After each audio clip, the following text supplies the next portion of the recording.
Most people buy a pack of shiitake mushrooms, cook them, and then go right back to the store next week to buy more. I wanted to see if I could break that cycle, so I took one mushroom from the grocery store, cloned a tiny piece of it, and tried to turn it into a full harvest at home. And if this works, this one mushroom could turn into dozens of shiitake for just pennies per harvest. But shiitake is weird. It grows painfully slow, the block goes through a phase where it genuinely looks ruined, and apparently to make it fruit, sometimes you have to physically slap it. So today, I'm going to take it through 4 checkpoints. Clone it, scale it up, force it to fruit, and then cook it to answer the only question that really matters. Does homegrown shiitake actually beat the store-bought version? Let's find out. The reason this works is because the mushroom you buy at the grocery store isn't just food, it's still living tissue. For an analogy, let's say you buy a tomato from the grocery store.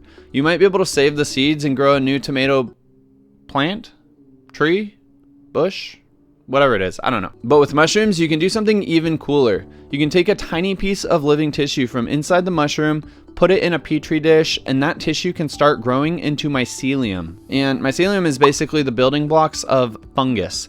So with our analogy, the shiitake is kind of like the tomato and the mycelium is kind of like the tomato plant. Which means if I can get that mycelium growing again, it's the first step in eventually turning this one grocery store mushroom into a full harvest. At least, that's the plan. But this first step is also where the whole project can fail immediately, because in mushroom growing, cleanliness is everything. And the outside of this mushroom is definitely not clean. It's been harvested, packed, shipped, handled, put on a shelf, and probably touched by at least one person who doesn't believe in washing their hands. Huh? No, not me, somebody else. So what we want to do is grab some clean tissue from the inside of the mushroom, but it's not quite that simple. One misstep here and this grow is over before it even begins. So I'll gather up all my materials and one grocery store shiitake that has absolutely no idea the reckoning that's about to come.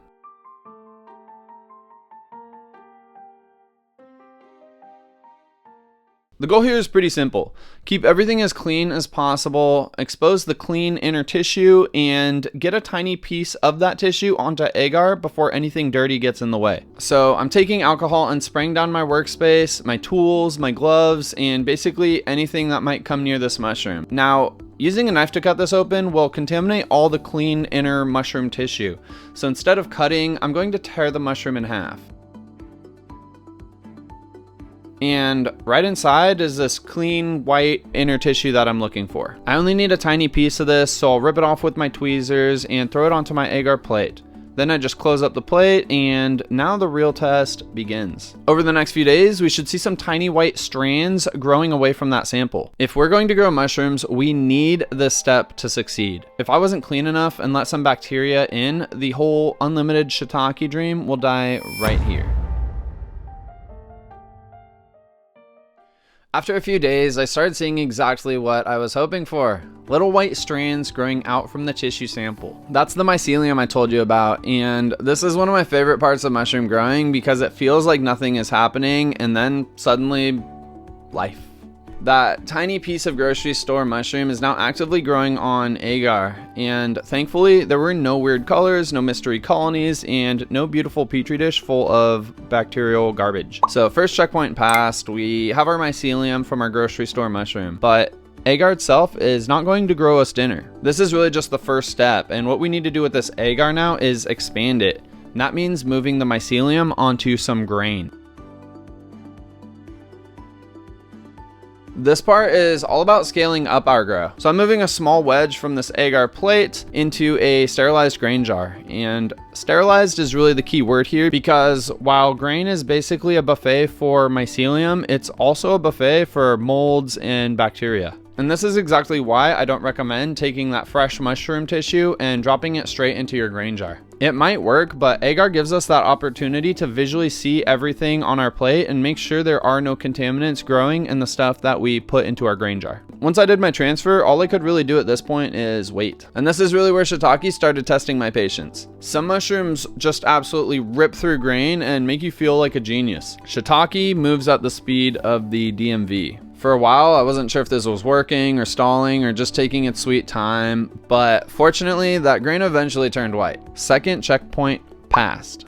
We officially had our shiitake grain spawn. This whole process is also kind of why liquid culture can be an easier starting point. If you want to grow shiitake at home without the whole grocery store cloning process, waiting for it to grow on agar, etc., you can just buy a clean liquid culture and inject it straight into your grain jar, and you've saved yourself potentially weeks of time and frustration. If you're interested in growing your own, I'll link the ones I use down below. Now, grain spawn isn't exactly the finish line. We still need to give our mycelium the food that it really wants, and for shiitake, that means hardwood.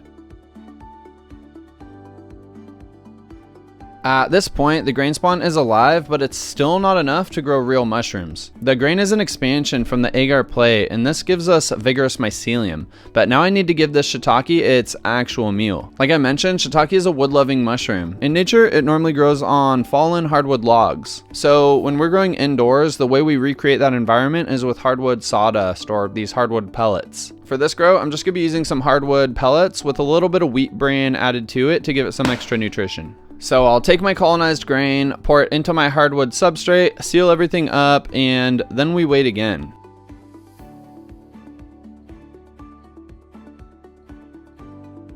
And this is where shiitake really starts testing your patience. The block colonizes slowly. It turns white, it gets bumpy, which growers call popcorning, and then it starts forming a brown crust, which looks terrifying if you don't know to expect it. In most mushroom grows, brown means something probably went wrong, but with shiitake, browning is actually part of the block maturing. So now the question became, is this block doing exactly what it's supposed to do, or did I just spend weeks growing a contaminated brick?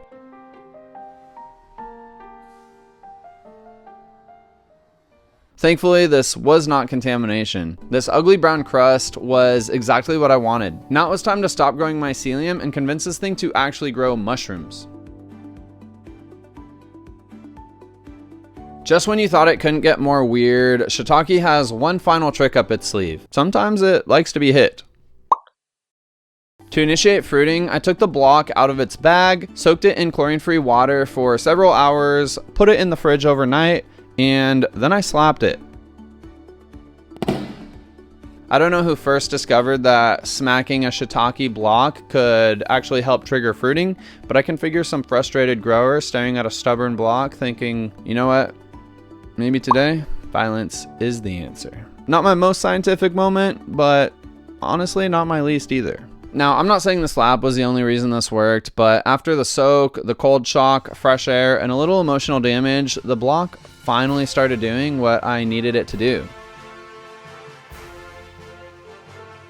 Up until now, I had grown agar, grain spawn, and a weird brown block, but I had not grown shiitake mushrooms, which meant we passed the third checkpoint. This grocery store mushroom was officially becoming a harvest. And this is always the most satisfying part for me, because for weeks or months, this project is basically invisible, seeing tiny changes maybe on a weekly basis. Then these little pins appear and seemingly start doubling in size every time I check them. They form some little caps, they start thickening up, and before you know it, they look like real life shiitake mushrooms that you would find in a grocery store. Except this time I grew them from store-bought mushrooms, which is pretty crazy to me.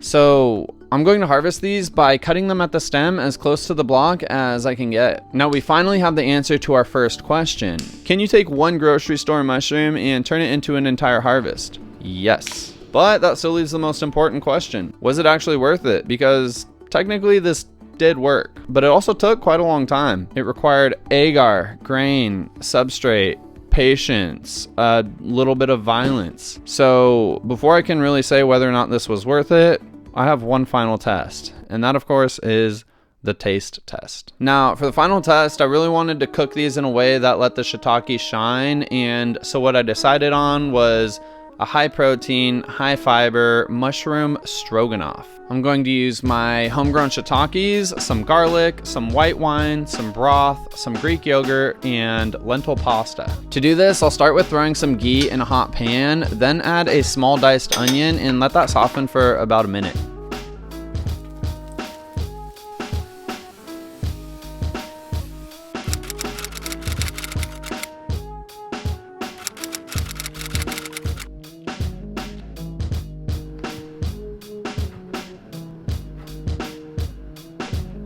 Then I'll toss in the sliced mushrooms. I'll season everything with salt and pepper and let the mushrooms cook down until they release their liquid and start to brown a bit. This is the part I don't want to rush because browning is where a lot of that deep savory flavor kind of comes from. Once they have some color, I'll throw in a tablespoon of garlic, then deglaze the pan with half a cup of white wine to pick up all those browned bits. After that, I'll add my broth that I blended with some flour to thicken everything into a nice sauce. I just pre-blended everything to avoid lumps and make this easier while I was filming. Once it thickens, usually after just a couple of minutes, I turn off the heat and stir in the Greek yogurt. And at this point, it smells insane. By the way, for anybody interested, I'll throw my whole recipe in the description down below. A few months ago, this was my grocery store shiitake. Then it was agar, then grain, then a weird brown block that I slapped in my kitchen. And now it's in perhaps its best form yet, mushroom stroganoff. Also, I kind of messed up here. I only meant to add half my bag of pasta, but with filming, I got distracted, and so I accidentally threw twice the amount of pasta that I originally intended. So it's gonna be a little bit pasta heavy, but the show goes on. To finish this up, I'll throw a little bit of my homegrown green onion on top as garnish, and now it's time to answer the final question. Did this process actually grow a better mushroom?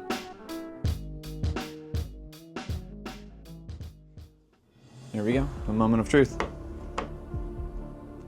Let's hope it doesn't taste poisonous. Okay, hold on. Yes, I probably put twice as much pasta as I need. I shouldn't have done that. I don't know how normal like people react when they're trying their food. I don't watch like cooking channels and stuff, but that was freaking delicious. This is my first time doing this recipe.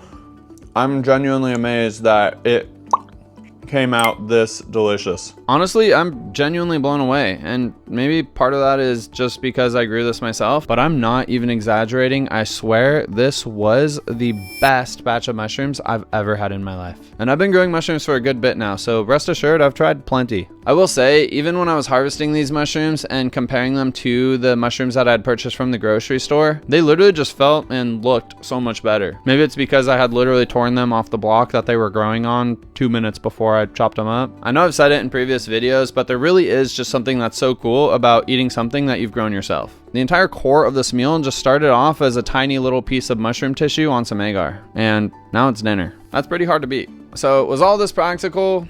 If you like learning a new skill or are already making your own food, then yes. Was it fast? Absolutely not. Was it worth doing? Definitely. It's not just about saving money, it's about understanding the process enough to take something ordinary from the grocery store and turn it into something you grew yourself. If you want to try this yourself, the biggest thing I'd focus on is staying clean during the early steps. The cloning and the agar work are where contamination can sneak in and ruin everything before you ever even get to the fun part. Or, like I said, you can just buy liquid culture and skip all of that. If you're going to give this a try, you need to know how to make a grain jar, so I would probably check out that video next. It took forever, but eventually I was able to grow my own shiitake mushrooms, and if you want to, you can as well. That's it for today. Thanks for watching and happy growing.